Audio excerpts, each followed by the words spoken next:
Mesdames et messieurs, bonjour. Bienvenue à notre journal hebdomadaire de TVK en français. Comme d'habitude, nous vous présentons l'actualité dans le pays.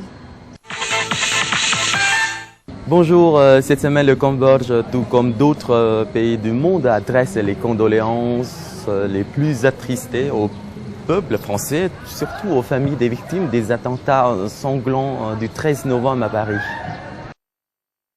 Le 16 novembre, le chef du gouvernement cambodgien, Somdek Techo Hun Sen, a dirigé une délégation à l'ambassade de France à Phnom Penh pour rendre hommage aux victimes des attentats du 13 novembre à Paris. Le Premier ministre cambodgien et sa délégation ont déposé des couronnes de fleurs et observé une minute de recueillement en signe de partage des douleurs et tristesses avec le peuple français. Ensuite, il a écrit sur un livre son horreur et ses condoléances pour le peuple français et les familles des victimes. Dans son message adressé au président français le 14 novembre, Somdek Techo Hun Sen a écrit « Le gouvernement royal et le peuple cambodgien condamnent sévèrement ces crimes ignobles et espèrent que les criminels seront lourdement punis. »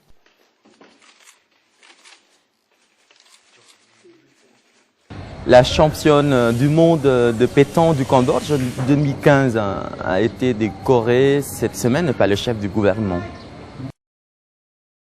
Kay Leng, qui vient de décrocher pour la deuxième fois la médaille d'or du championnat du monde féminin de pétanque tenu récemment à Bangkok, a reçu le prix et été décorée de la médaille Chitopeka, la plus haute distinction honorifique du Cambodge, le 17 novembre au Palais de la Paix à Phnom Penh. Le chef du gouvernement cambodgien, Somdek Techo Hun Sen, qui a honoré la cérémonie de sa présence en lui attribuant le prix, environ $40,000 américains, et décorant la championne du monde de pétanque, l'a beaucoup félicité de son gros effort pour avoir disputé des médailles du monde, de l'Asie et de l'Asie du Sud-Est. C'est la fierté de la nation et de chaque propre individu, a dit Somdek. Le chef du gouvernement a en même temps proposé au ministère de la Défense, où travaille Madame Kay Leng, de faire une promotion à la championne, étant actuellement capitaine au sous-colonel. À noter que jusqu'à présent, la bouliste Kay Leng a remporté à la nation 40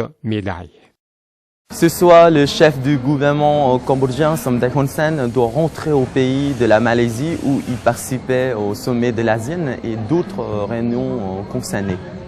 Le Premier ministre cambodgien Somdek Techo Hun Sen est parti ce matin le 20 novembre pour la Malaisie où il participera au sommet de l'ASEAN et aux autres réunions concernées du 20 au 22 novembre à Kuala Lumpur sur l'invitation de son homologue malaisien Dato Sri Mot Najib. Le ministère cambodgien des Affaires étrangères a fait savoir que durant ce 27e sommet et ses réunions concernées, le Premier ministre cambodgien Somdek Hun Sen aura une rencontre bilatérale avec le Premier ministre japonais Shinzo Abe, le Premier ministre australien Malcolm Turnbull et le Premier ministre indien Narendra Modi. Selon un communiqué de presse du ministère cambodgien des Affaires étrangères et de la coopération internationale, durant ces réunions, les leaders de l'ASEAN, dont Somdek Hun Sen, signeront 3 importants documents, la déclaration de Kuala Lumpur 2015 sur la création de la communauté de l'ASEAN, la déclaration de Kuala Lumpur sur l'ASEAN en 2025, tous progressent, et la convention de l'ASEAN sur l'antitrafic des êtres humains, surtout la femme et l'enfant.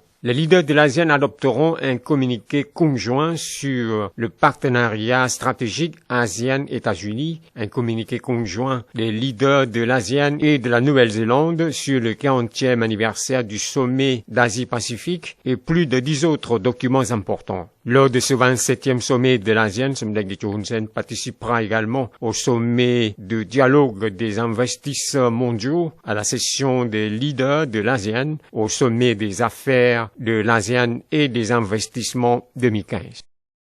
Aujourd'hui, le Premier ministre de la Fédération de Russie effectue une visite officielle au Cambodge pour renforcer et développer la coopération entre les deux pays.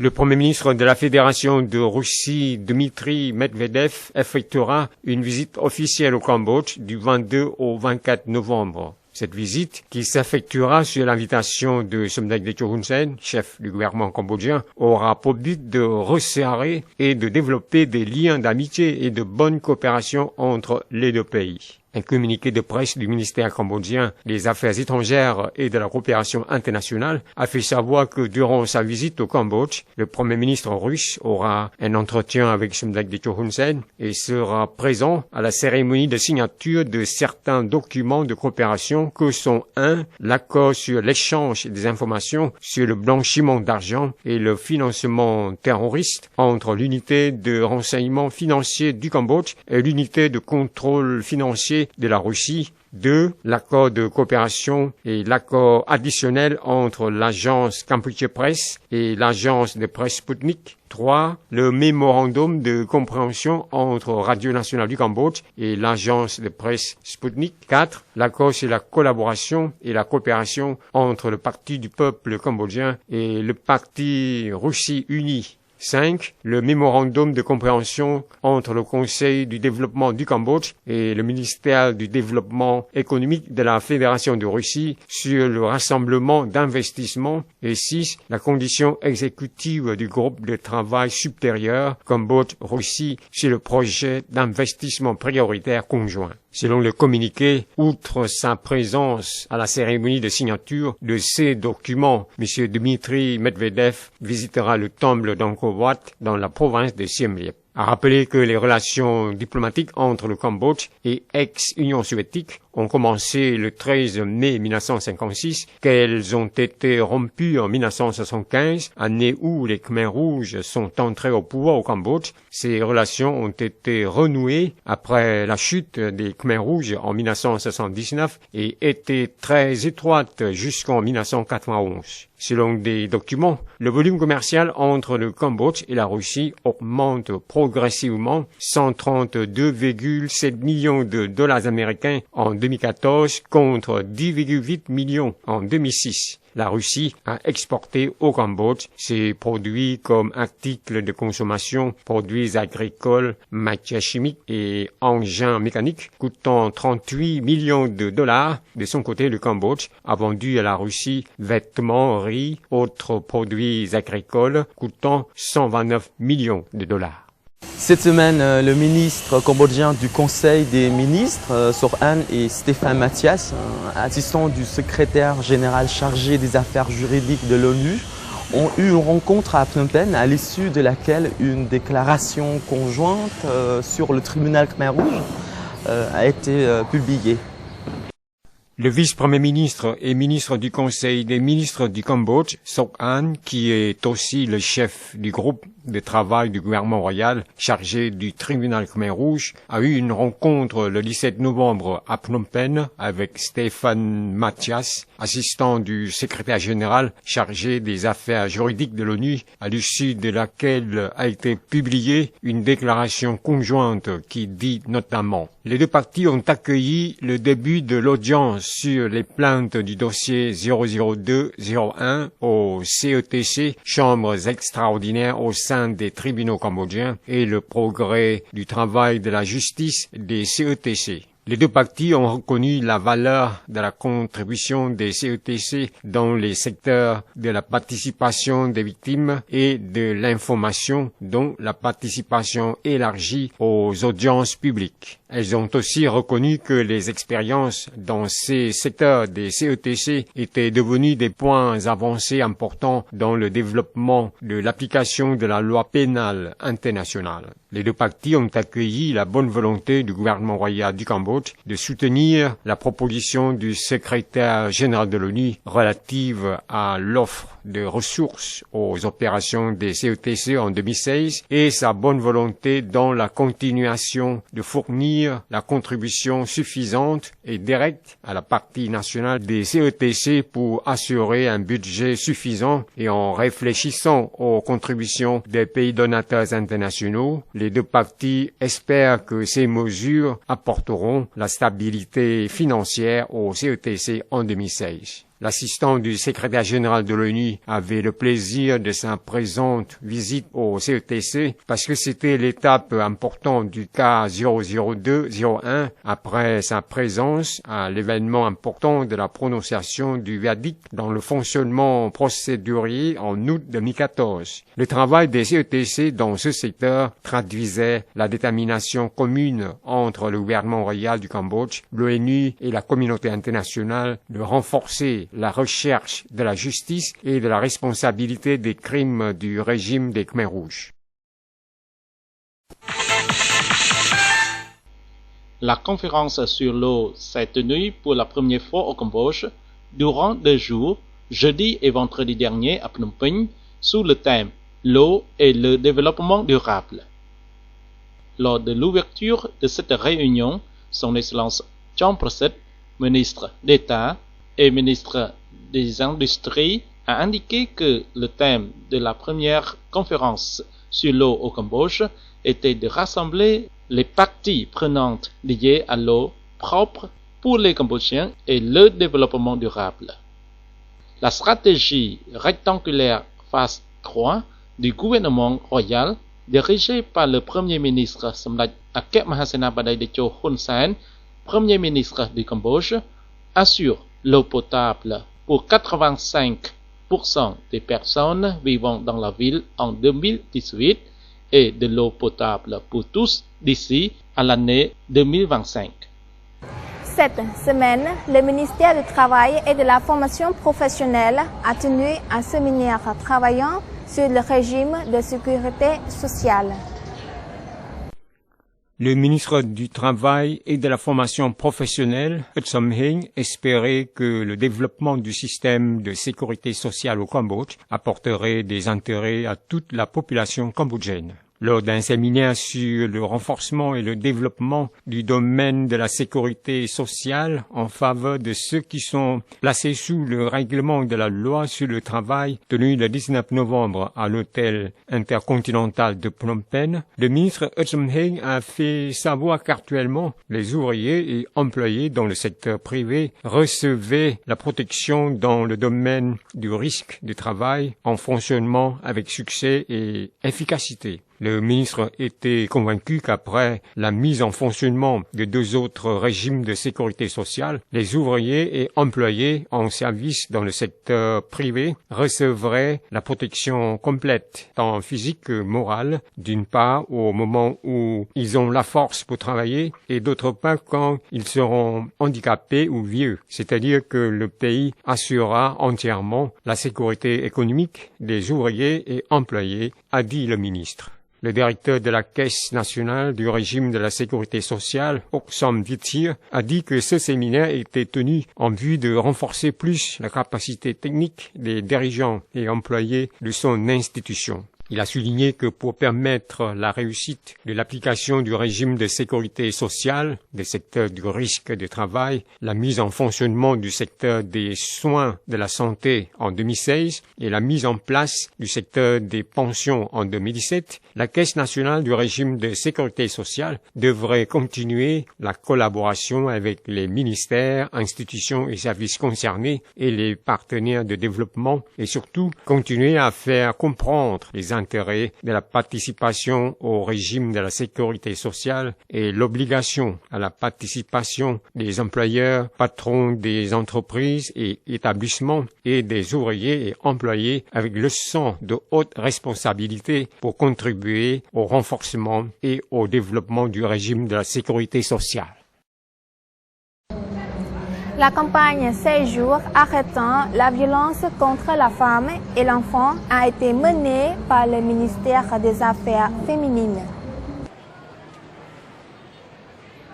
Le ministère des Affaires féminines a mené le 19 novembre la campagne 16 jours arrêtant la violence contre la femme et l'enfant. Cette campagne, dont le thème est la violence, est un acte inacceptable et ne pas jeter la faute sur la victime se fait au ministère en présence de Madame San Arun, secrétaire d'État. Elle vise à élever la connaissance publique de l'obligation de chaque citoyen et des institutions concernées déterminé d'appliquer la loi sur la suppression de toutes les formes de discrimination chez la femme et l'enfant et à répondre au plan stratégique Neri Rotnak du ministère des Affaires féminines et au plan national du gouvernement royal de mettre en valeur l'égalité de sexe au Cambodge. Madame Kate Madi, représentante des femmes faisant la promotion de bière, a rappelé l'histoire de la campagne Séjour qui s'organise chaque année entre le 25 novembre et le 10 décembre. Cette campagne a été commencée en 1991 par un groupe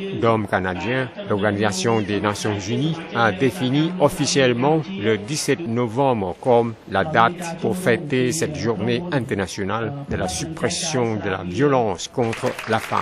Durant cette campagne, un nœud blanc a été épinglé aux habitants, surtout aux hommes, en signe de leur engagement à cesser les actes de violence contre la femme. La secrétaire d'État du ministère des Affaires féminines, Sarnaoun, a dit à cet événement que la situation de la discrimination sexuelle et de la violence contre la femme restait toujours un obstacle et un facteur empêchant le développement et la sécurité sociale. Elle a poursuivi que ceux qui commettaient des actes de violence contre la femme étaient pour la plupart des hommes. Elle a indiqué qu'en 2013, 2014 et 2015, 25% des femmes étaient victimes de viols sexuels, de violences corporelles de la part de leur partenaire masculin et que ce qui était le plus inquiétant était ceux qui commettaient ces actes étaient des jeunes. Sarnaoun a souligné que pour réaliser l'objectif millénaire du développement du Cambodge 2015-2020, le ministère des Affaires féminines, tout comme les autres institutions concernées,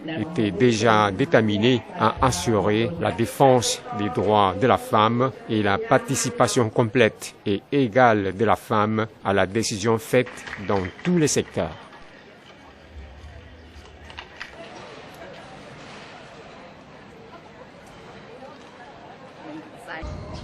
Acleda a choisi le programme Microsoft pour augmenter la productivité de son travail.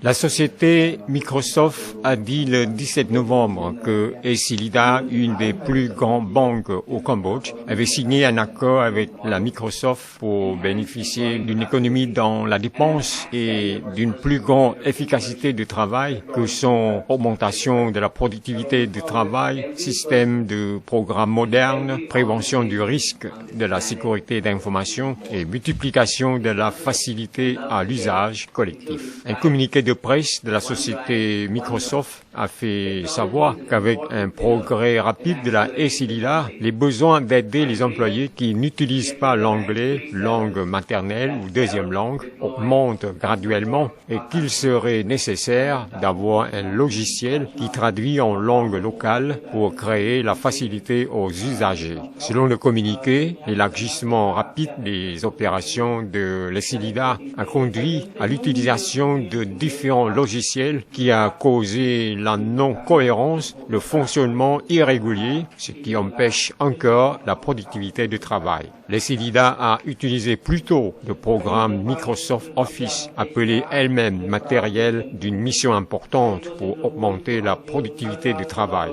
La facilité du programme en langue locale est une part importante pour l'usage et le programme Microsoft Office en tant qu'un produit est une bonne solution. Avec la collaboration en partenariat avec la Microsoft et la Softline Cambodia Co. Ltd, la banque Essilida a réfléchi à un certain choix dans l'actualisation de sa licence en fonction du nombre demandé entre la licence illimitée et l'achat de la licence périodique. La banque a décidé le choix d'achat de la licence d'entreprise ayant un potentiel accordant plus de valeur à long terme.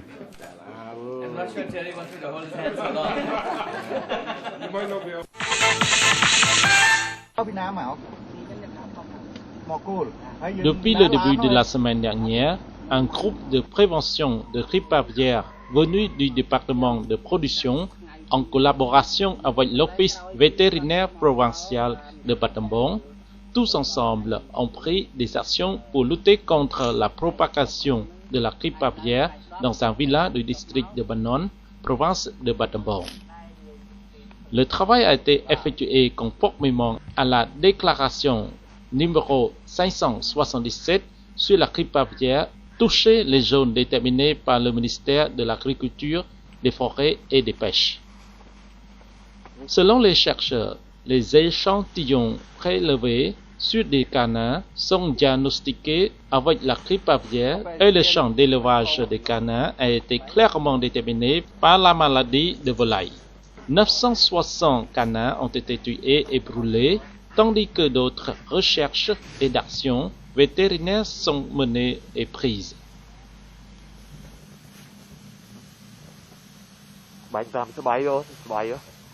L'autorité de la province de Cap a affirmé récemment dans le 5e mandat du gouvernement du Cambodge.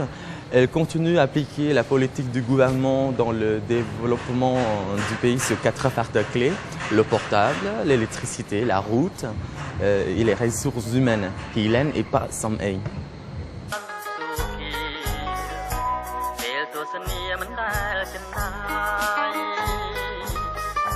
Située au sud-est du Cambodge, Cap est une province balnéaire et touristique très populaire parmi les 4 autres.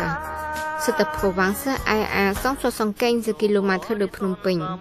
2 routes nationales traversent cette province, la route nationale 33 et la route nationale 33A, y compris une route ferroviaire. Ce sont des veines économiques importantes pour les échanges commerciaux. La province de Cap a une superficie de 336 km² et d'une population de 38 545 habitants.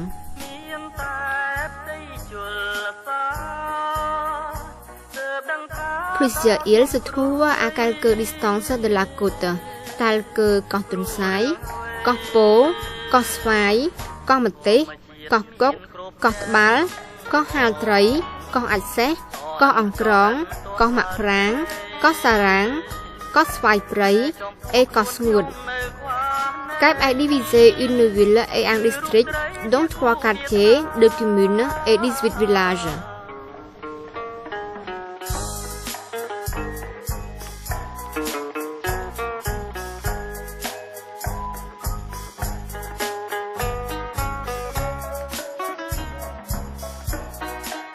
Cap est renommé pour ses fruits de mer, en particulier les crabes.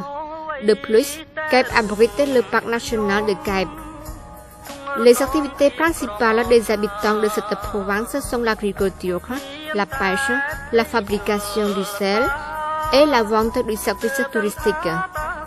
Son Excellence Kansathan, gouverneur de Cap, a fait savoir que sous la politique gagnant-gagnant du gouvernement royal du Cambodge, dirigé par Son Akek Moha Senapati Hun Sen, Cap a fini la guerre au bout de l'année 1998. Cela permet à Cap une opportunité suffisante pour participer à appliquer complètement la stratégie rectangulaire du gouvernement en ciblant sur 4 facteurs nécessaires: l'eau potable, l'électricité, la route et les ressources humaines. Le gouvernement royal du 5e mandat, dirigé par Samdech Akek Moha Senapati Techo Hun Sen, a déclaré récemment la politique pour le 5e mandat. La stratégie rectangulaire de la première phase à 3e phase, le gouvernement continue à faire attention sur 4 secteurs prioritaires concernant l'eau potable, l'électricité, la route et les ressources humaines. Au nom de l'autorité de cette province, nous appliquons selon la politique du gouvernement. Nous faisons restaurer les infrastructures pour faciliter à la circulation des touristes et des habitants, développer l'eau potable pour fournir aux guest house, hôtels qui sont en train de fleurir, faire attention sur la sécurité publique, développer l'électricité à 24 heures sur 24. Et nous continuons à faire attention sur le développement des ressources humaines et conserver le parc national.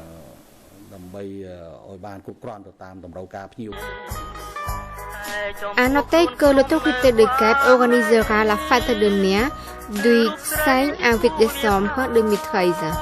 Il s'agit d'une grande fête qui attire tant de touristes à visiter Cap.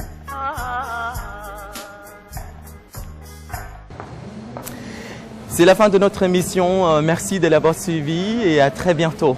Merci.